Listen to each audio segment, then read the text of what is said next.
Hi, this is Arun from arunsyoga.in. I'm a software engineer who mostly work with Node.js, PHP, and other backend technologies. And I'm an open source contributor as well. I'm a tantric by birth in a family which is passing tantric wisdom from generations to generations from past 2000 years of legacy, and got lucky to travel across India and got chances to study under various gurus from different backgrounds and disciplines. You could connect with me in arunsyoga.in. Here I'm helping you to design a divine lifestyle which is based on Vedic astrology, tantra, and other yogic system of understanding.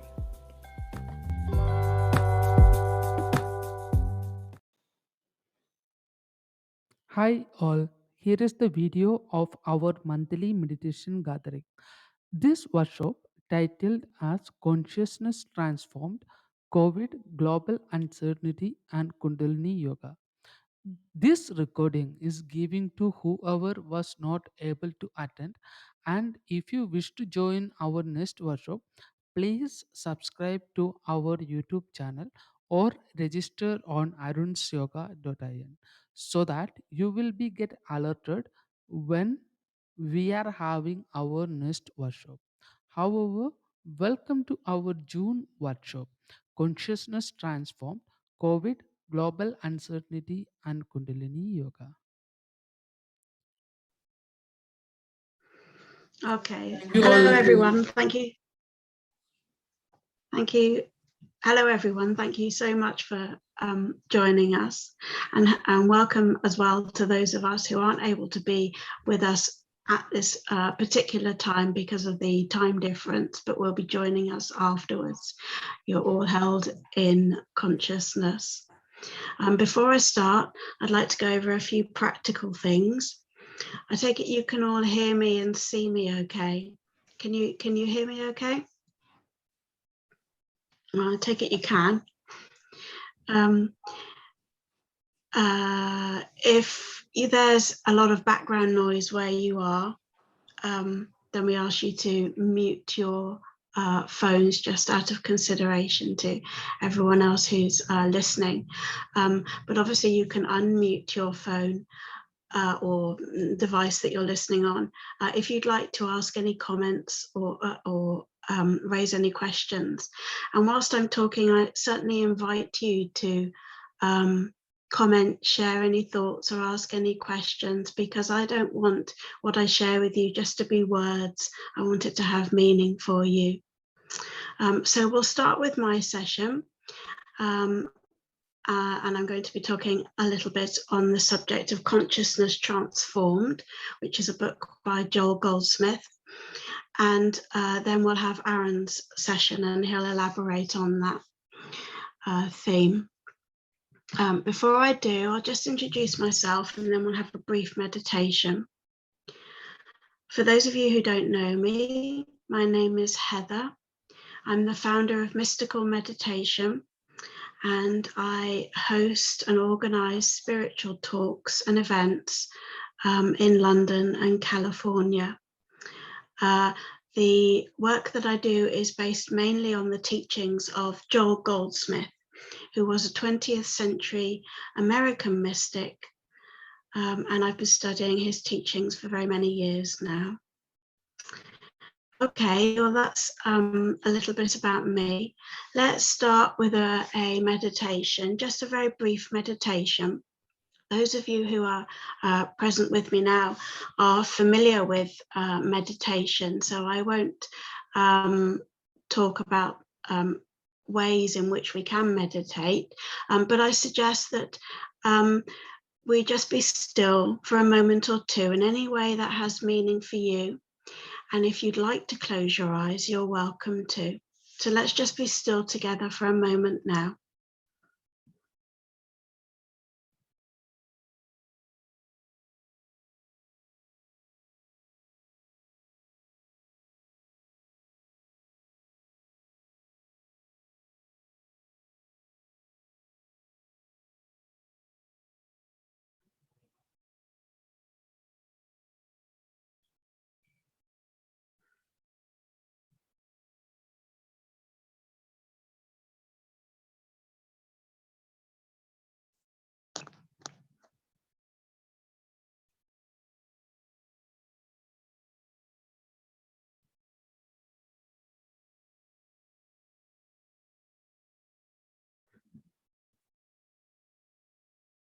Thank you. If you closed your eyes, I invite you to open them now.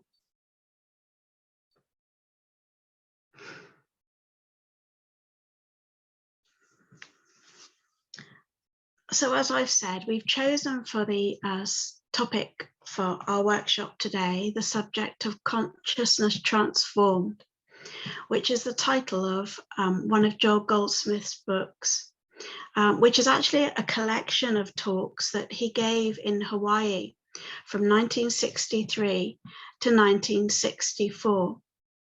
And we'll look at this book specifically focusing on the subjects of disease and global economy from a spiritual perspective, in view of what we've been experiencing over the past year and a half now in the world.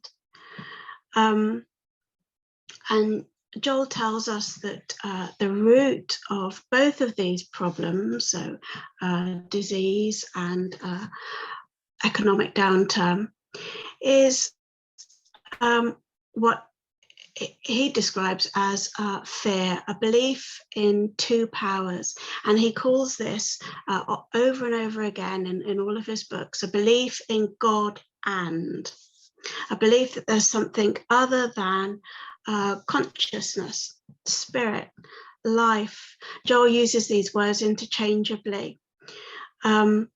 So we'll look at why our fears are based on this false premise, a belief in two powers, and how we can refocus our thinking and our spiritual perspective and our spiritual seeing, our spiritual insight on both of these subjects, so that we can experience the harmony that is our divine birthright. So in this book, Consciousness Transformed, Joel tells us that the word consciousness is the most important word in the whole of the Infinite Way vocabulary. Consciousness, he explains, in its pure state, constitutes the entirety of our human experience, our consciousness or ever experience, our own consciousness. But we are darkly, quoting from the Bible, we see through a glass darkly. And what I mean by that is that we're mesmerized by the thoughts that are presented to us, the thought patterns, the conditioned thought patterns. So, for example, beliefs are passed down to us from generation after generation. And one example of this is, an important example of this is that we believe that we were born and that we will therefore die. But of course, consciousness, life itself doesn't die. Consciousness, life lives. And Joel exemplifies this point in Consciousness Transformed by quoting from Emerson. And he says that as we begin to grasp a metaphysical understanding of consciousness, we realize that the only mind that exists is our own mind. The only intelligence that there is our own spiritual intelligence. The only power that there is the power of our own consciousness. And that we are, as Emerson describes it, inlets and outlets of that one mind. And when we grasp this rudimentary principle that's so important in the teachings of the Infinite Way, we realize that there can only be one power, that our consciousness is the only power, and this that eliminates fear in our experience, which, as we've said, is the root of all our problems. But let's break this down a little bit further so that we can examine this truth more deeply. I want to read to you a quote from Consciousness Transformed. It's on page 11, so I'll read it to you now. And in it, Joel says, "Every one of us from childhood has been told to fear the external, whether in the form of germs, infection, contagion, weather, we have been told to fear external powers. Now, supposing you were to catch a glimpse of the metaphysical principle, and he's going to quote now from the Bible, the metaphysical principle contained in Pilate, thou couldst have no power over me. So what does John mean by this? What is this metaphysical principle? And he goes on to explain that when we realize that there's only one consciousness, one mind, one intelligence, as we've been discussing in our previous workshops, then we realize that we have complete dominion over the thought patterns that are being presented to us. We don't have to believe them, and therefore we can change our reaction to them. And that is our God-given dominion. So fear is rooted, Joel tells us, in the belief in the possibility of death, the fear of death. And when we're able to overcome that fear of death through understanding the truth of who and what we actually are, then we're able to demonstrate eternal life, eternal. Now, saying that doesn't mean to say that we don't exit, we don't transition from this parenthesis of life that we've come into, but it does mean that we don't die. That, in actual fact, is an impossibility. Consciousness can't die. Life lives. We are immortality. That's what we are.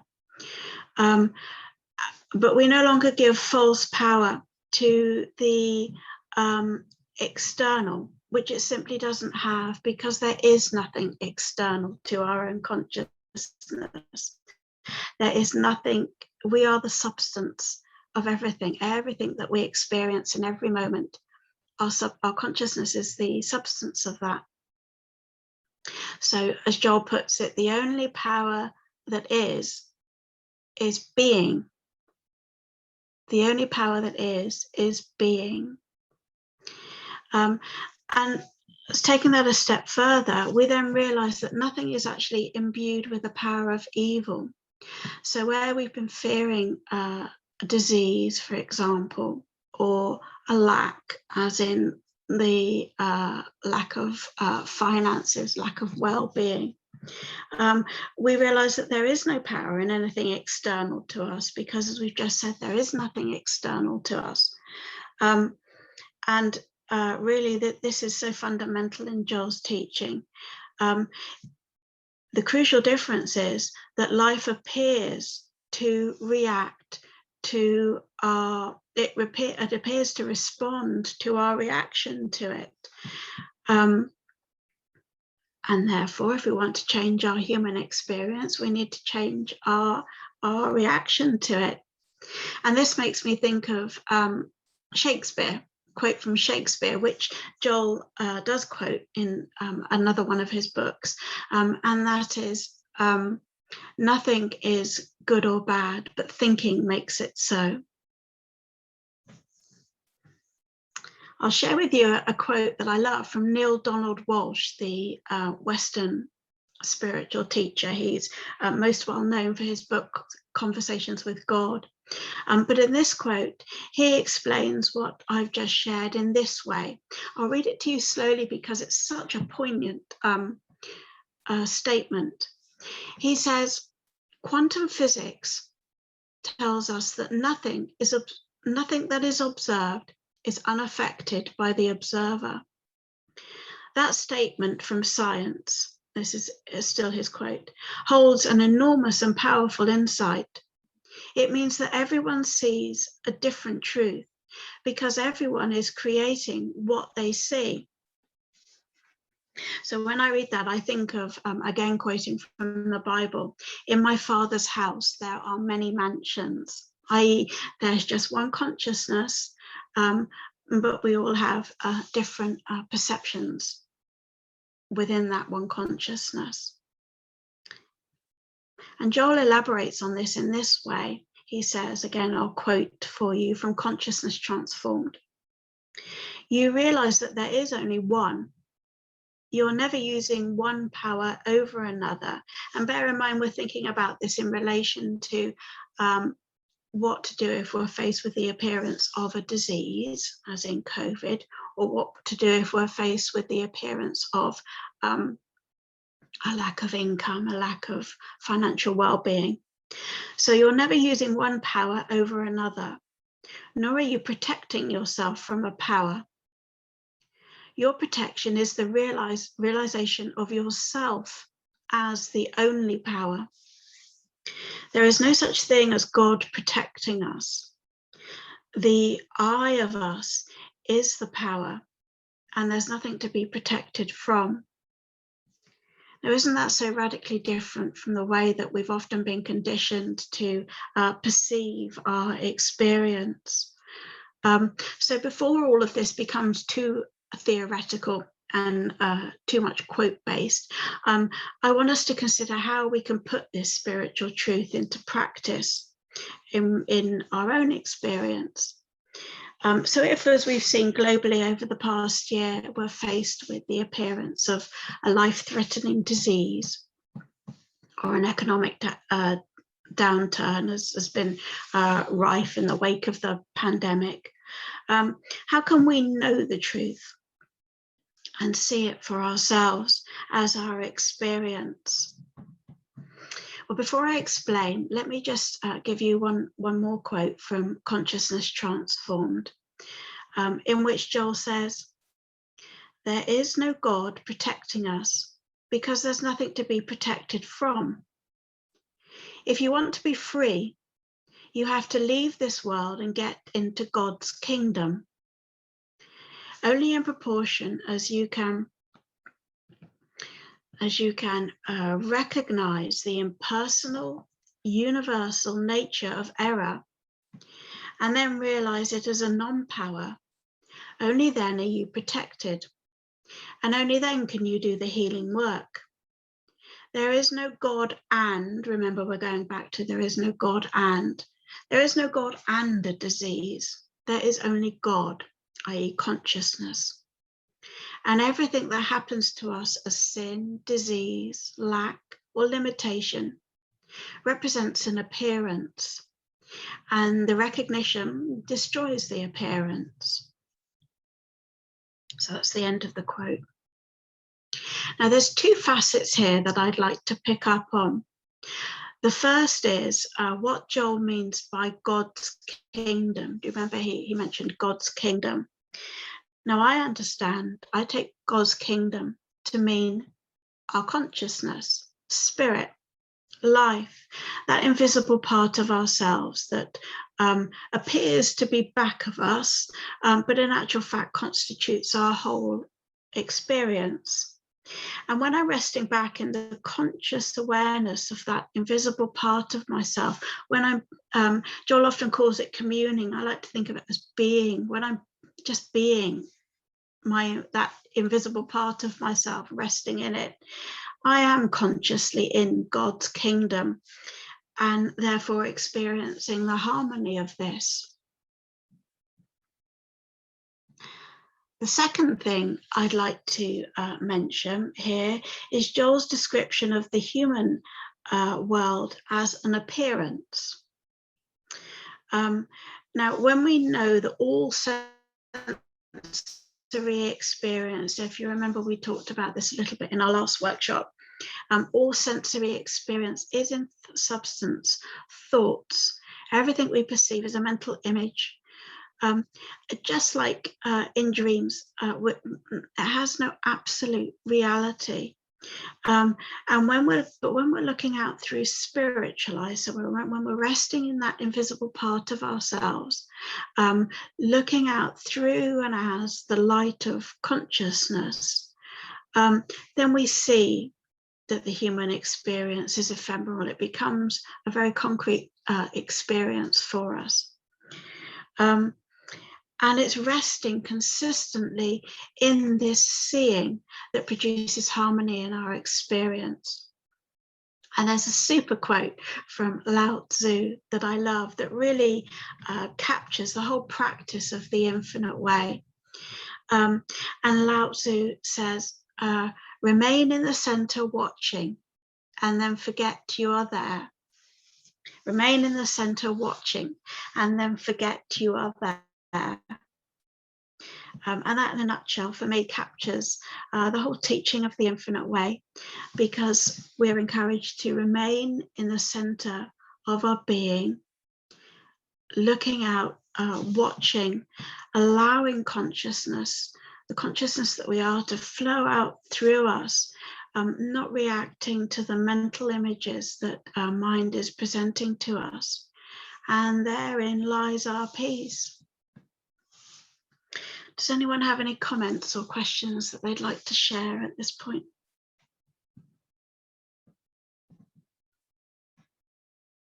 Any thoughts?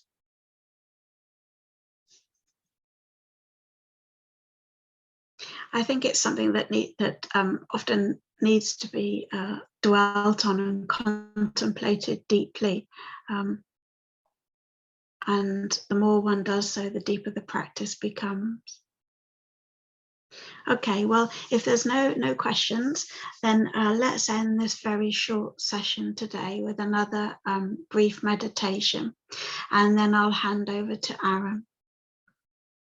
This time, when we close our eyes just for a moment in meditation, you're welcome to join me in focusing on your heart center and feeling the light radiate out through there, or through your third eye if you prefer. Okay, if you'd like to close your eyes, you're welcome to, but you don't have to. So let's be still together for a moment then.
Thank you. That was beautiful. If you closed your eyes, I invite you to open them now.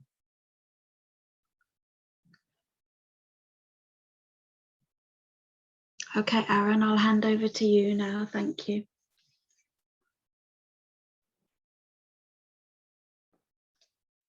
So, especially now, the situations are going very worse. Like there are a lot of problems arising across globe, and human beings are actually dying because of the COVID situation. And why this is happening? We look at into the core deep of the cause or the reasons for these kind of problems which are occurring. The deep down, we know that we are the one. I mean, as the Upanishad says, we are like, we are an, we don't have a beginning, we don't have an end, and we ourself is the God. It's not like God is another entity, and that is nothing but consciousness. So when we come into that thing, or when we are able to touch that particular presence, what happens is like we get into a very big peaceful state of mind, and from there all the frights and doubts and things that like that will disappear, because we will be only scared if we are scared of the something. We can only get scared if we are actually scared of something. Like if we think there is the other, then we can actually get scared of us. I mean the events. But if there is no two, we can't be get scared, and that is the realization which we come into. So to come into this realization, we've been using many kinds of different kinds of meditation techniques and stuffs like that. And especially the Kundalini meditation is one of the best meditation which we can actually uh, goes into that thing. And this is a very first level of meditation which I have shared actually, like basically to understand the different chakras of the body and things like that. And that is the level one. And basically from there, if we are understanding the chakras and other things in our body, from there we can actually try and get into different the next level of the meditation, like to come into the center or to understand the absolute. I'm not different from the real, or I'm not different from the what it is, that as it is. Like I'm not a secondary entity from the existence. To come into that understanding, we actually need a lot of um, interception, like we have to think and take out a lot of conditioning that is actually happening in our mind. So to come into and to go into that deep thing, we have to go through different kind of processes, because being conditioned um, because we have been conditioned from generations, and we are getting conditioned every day from society and surroundings and stuffs like that. So we could actually begin this meditation. So I am. The meditation technique is being given on the description below. You could watch it. It's a guided meditation.